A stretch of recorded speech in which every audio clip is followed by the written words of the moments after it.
Dear student, आज हम लोग डायमेंशंस के बारे में पढ़ेंगे। डायमेंशंस हमने लिख रखा है, dimensions of a physical quantity. Physical quantities हमने बता रखा आपको। Physical quantities are those which can be expressed directly or indirectly and in terms of which laws of physics are involved. ऐसे क्वांटिटीज जिसमें लॉज ऑफ फिजिक्स इन्वॉल्व होते हैं उसको physical quantity कहते हैं। लाइक फोर्स, तो फोर्स को हम लोग लिखते हैं मास इनटू एक्सेलरेशन, जिसमें लॉज ऑफ फिजिक्स एप्लीकेबल है, इसलिए फोर्स फिजिकल क्वांटिटी हो गया। आर द पावर्स, ये जितने भी फिजिकल क्वांटिटीज हैं इसको पावर्स के फॉर्म में लिखेंगे। और ये पावर किसका होगा? बेस क्वांटिटीज, जिसको हम लोग फंडामेंटल क्वांटिटीज कहते हैं। और हम लोग 7 फंडामेंटल क्वांटिटीज के बारे में जानते हैं, इसलिए फोर्स, एक्सेलरेशन, वेलोसिटी, जितने भी फिजिकल क्वांटिटीज हैं उन सबको पावर के फॉर्म में लिखेंगे। अब डायमेंशनल फॉर्मूला का मतलब है कि जितने भी फिजिकल क्वांटिटी है उसको एक पर्टिकुलर एक्सप्रेशन के फॉर्म में लिखा जाएगा। सपोज मास है, लेंथ है, टाइम है, इस फॉर्म में हम लोग रिप्रेजेंट करेंगे। अब जितने भी फिजिकल क्वांटिटीज को रिप्रेजेंट करना है उसके लिए हम लोग फंडामेंटल क्वांटिटीज विद यूनिट्स जानेंगे और उसको उसके फॉर्म में लिखेंगे। तो सिंपली हम लोग मास यूनिट लिखते हैं किलोग्राम, और इसको हम लोग एम से रिप्रेजेंट करेंगे, इसको बिग ब्रैकेट के फॉर्म में लिखेंगे। सेकेंड है लेंथ, मीटर लिखा, इसको बिग ब्रैकेट एल के फॉर्म में। टाइम है, यूनिट सेकेंड है, इसको टी के फॉर्म में लिखेंगे, बिग ब्रैकेट। टेम्परेचर है, केल्विन यूनिट लिखते हैं, इसको के से रिप्रेजेंट करेंगे या थीटा से रिप्रेजेंट करेंगे। करंट, एम्पियर यूनिट लिखते हैं, इसको ए से रिप्रेजेंट करेंगे या आई से रिप्रेजेंट करेंगे। Amount of substance,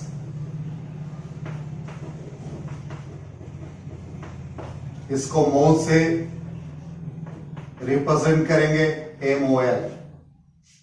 luminous intensity,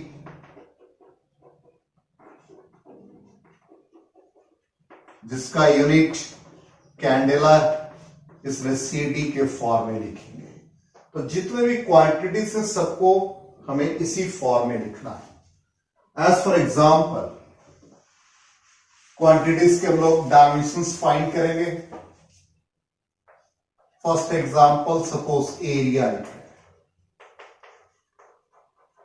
जिसको लेंथ इनटू ब्रेथ लिखते हैं। दोनों लेंथ से मेजर हो रहा तो ऑब्वियसली एल स्क्वायर हो गया, तो लेंथ को एल से रिप्रेजेंट कर रहे हैं, तो ये L2 लिख सकते हैं। अब बेसिकली हम लोग 3 बेस क्वांटिटीज यूज करेंगे, मास, लेंथ एंड टाइम। अब इसको मास लेंथ के टर्म में लिखना चाहें तो there is no mass means m0, L2 T0, there is no time. Second, volume लिखा means length into breadth into height, L cube हो गया। तो सिंपली इसको डायमेंशन फॉर्मूला में L3 लिखा, मास नहीं है तो m0, L3 T0। Third, density, it is defined as mass per unit volume। मास को m से रिप्रेजेंट कर दिया, वॉल्यूम ऑलरेडी L3 लिखा, it is ml-3। Fourth, pressure, या पहले हम लोग कुछ मैकेनिक्स के क्वांटिटीज फाइंड कर लें, like velocity, displacement by time,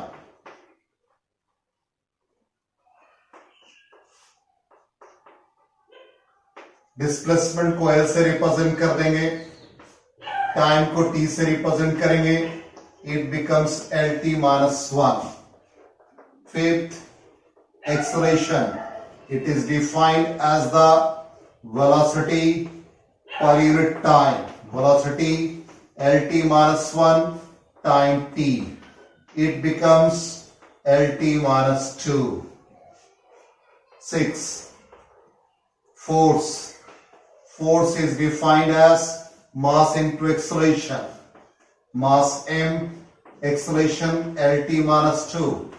It is mlt minus 2.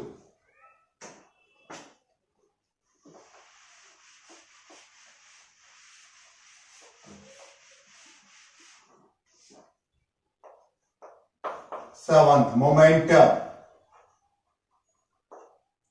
Momentum is defined as the product of mass and velocity. Mass m, velocity lt minus 1. It becomes mlt minus 1. Amount of work. Work is defined as the product of force and displacement. Force mlt minus 2, displacement L. It becomes ml2t minus 2. Power. Power is defined as work done per unit time. The amount of work ml2t minus 2 by time period t. It becomes ml2t minus 3. Pressure is defined as force per unit area.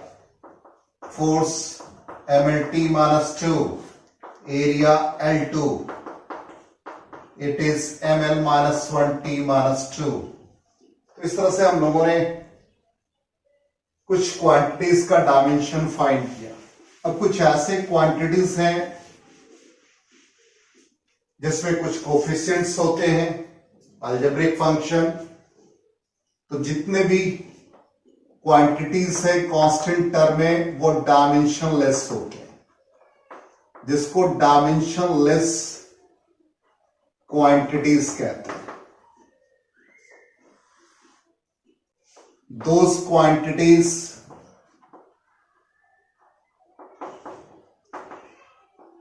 which have no dimension are called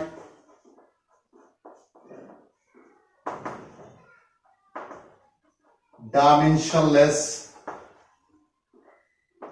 quantities.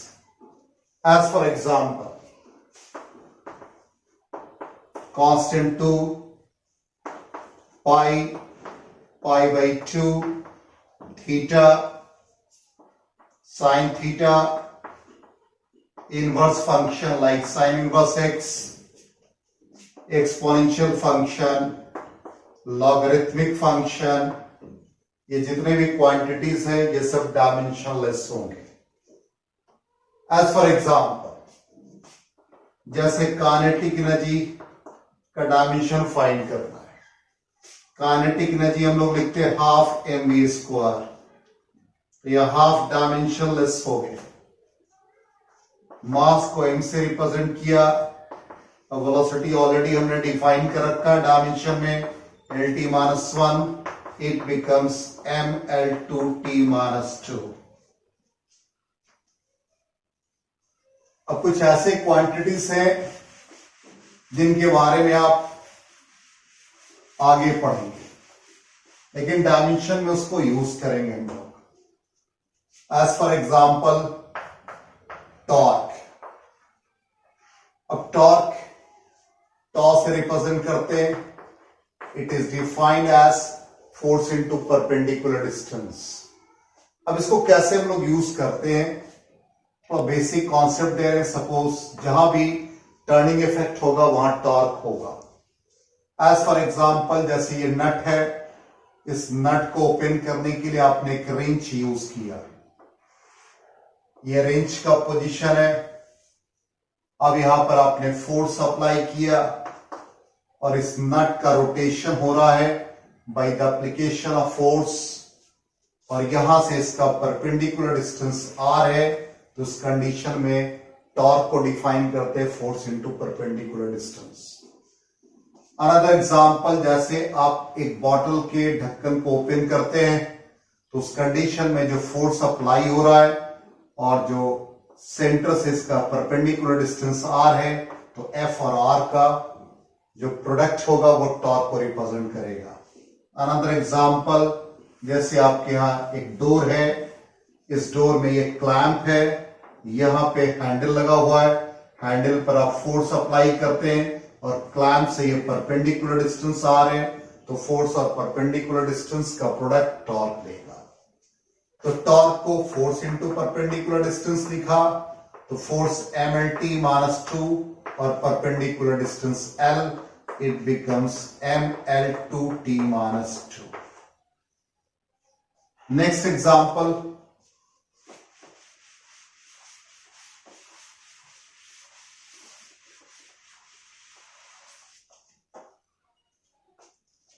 Modulus of elasticity.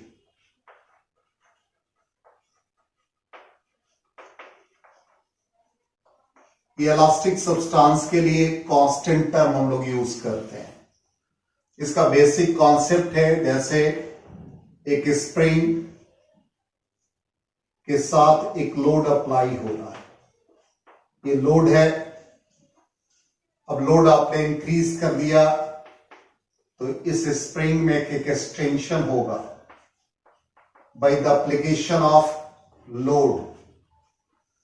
ये extension को represent कर रहा है, इसका मतलब यहां पर extension directly proportional to load होगा, और इसी को स्टोक्स ने डेवलप किया, जिसको हम लोगों ने stress directly proportional to strain लिखा है। अब स्ट्रेस बाय स्ट्रेन एक कांस्टेंट टर्म के है सपोज, और इसी के को हम लोग कहते हैं मॉडुलस ऑफ इलास्टिसिटी। अब इस मॉडुलस ऑफ इलास्टिसिटी का डायमेंशन फाइंड करना है, तो कैसे हम लोग डायमेंशन फाइंड करते हैं, तो यहां पर के मॉडुलस ऑफ इलास्टिसिटी 3 तरीके का होगा। जब फोर्स हमारा लॉन्गिट्यूडनली लगे, उस कंडीशन में इस कांस्टेंट क्वांटिटी को y से रिप्रेजेंट करते हैं, और इसे कहते हैं यंग्स मॉडुलस ऑफ इलास्टिसिटी। जब फोर्स हमारा परपेंडिकुलरली एक्ट करता है तो उस कंडीशन में b से रिप्रेजेंट करते हैं, और इसको कहते हैं बल्क मॉडुलस ऑफ इलास्टिसिटी।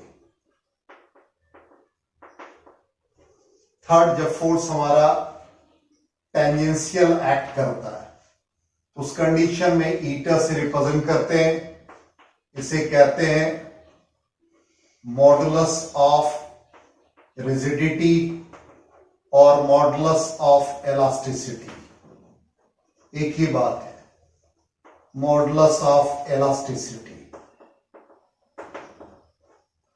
अब यहां पर जितने भी क्वांटिटीज हैं ये स्ट्रेस बाय स्ट्रेन के फॉर्म में ही होगा।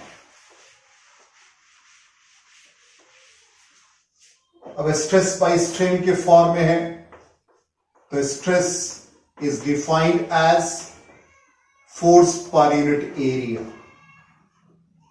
strain is defined as change in configuration to the original configuration. To the original configuration. अब कॉन्फ़िगरेशन में लेंथ, एरिया, वॉल्यूम सब आ जाता है. इसका मतलब चेंज बाय ओरिजिनल, ये दोनों डायमेंशनली सेम है, इसलिए स्ट्रेन का डायमेंशन नहीं होगा। तो am naught L not T not. अब ये फोर्स अपॉन एरिया है, इसका मतलब ये एम एल टी माइनस 2 और area L2, it becomes M L minus 1 T minus 2। तो जितने भी क्वांटिटीज है यंग्स मॉडुलस ऑफ इलास्टिसिटी, ये भी stress by strain, bulk modulus भी स्ट्रेस बाय स्ट्रेन, ये भी स्ट्रेस बाय स्ट्रेन, सिर्फ फोर्स लॉन्गिट्यूडनल, नॉर्मल, टेंजेंशियल, इसलिए तीनों क्वांटिटी का डायमेंशन सेम होगा। इसलिए फाइनली यदि हम देखें तो स्ट्रेस बाय स्ट्रेन को रिप्रेजेंट करेगा, तो final dimension ml minus 1 t minus 2 हो जाएगा। तो इस तरह से हम लोगों ने डायमेंशन सीखा कुछ क्वांटिटीज का। अब कुछ कांस्टेंट क्वांटिटीज का डायमेंशन सीखेंगे।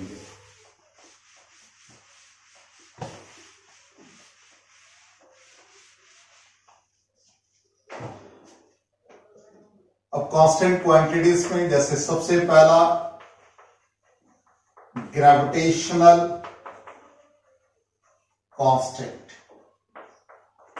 ये फॉर्मूला ऑलरेडी हम लोगों ने सीख रखा है, F is equal to G m1 m2 by R square. तो G is equal to F R square by m1 m2। Force को mlt माइनस 2 लिख सकते हैं, इट इज L2 m2। तो ये फाइनली हो गया m minus 1 L3 t minus 2। Second quantities, Planck's constant. Planck's constant को S से रिप्रेजेंट करते हैं। E is directly proportional to frequency, already पढ़ रखा आप लोगों ने, E is equal to H nu, where H is a Planck's constant. E energy को रिप्रेजेंट कर रहा है, तो एनर्जी के लिए हम लोगों ने सीखा ml2 t minus 2। Frequency reciprocal of time period, it is t minus 1। तो फाइनली ml2 t माइनस 1 आ जाएगा। Third, Boltzmann constant. Boltzmann constant हम लोगों ने पढ़ रखा है, average kinetic energy is equal to 3/2 kBT, where kB is the Boltzmann constant, T is the absolute temperature। तो यहां 3/2 डायमेंशनलेस हो गए, तो kB is equal to kinetic energy average by temperature. Kinetic energy हमने डायमेंशन भी बताया, ml2 t minus 2, और temperature है तो टेम्परेचर को आप थीटा से या केल्विन से रिप्रेजेंट कर दें, तो ये ml2 t minus 2 k minus 1।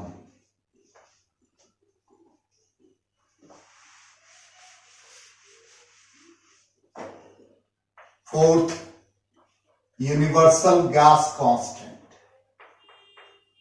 जिसको हम लोग R से रिप्रेजेंट करते हैं, equation of state PV is equal to nRT, then R is equal to PV by RT हो जाएगा। P pressure, force upon area, तो force mlt minus 2, area L2 हो गया, वॉल्यूम हो गया L3, सॉरी NT होगा यहां, और N की जगह पर मोल यूज कर लेंगे और टेम्परेचर को केल्विन लिख देंगे। तो फाइनली यहां आपका L2, तो ये हो गया ml2 t minus 2 k minus 1 mole minus 1।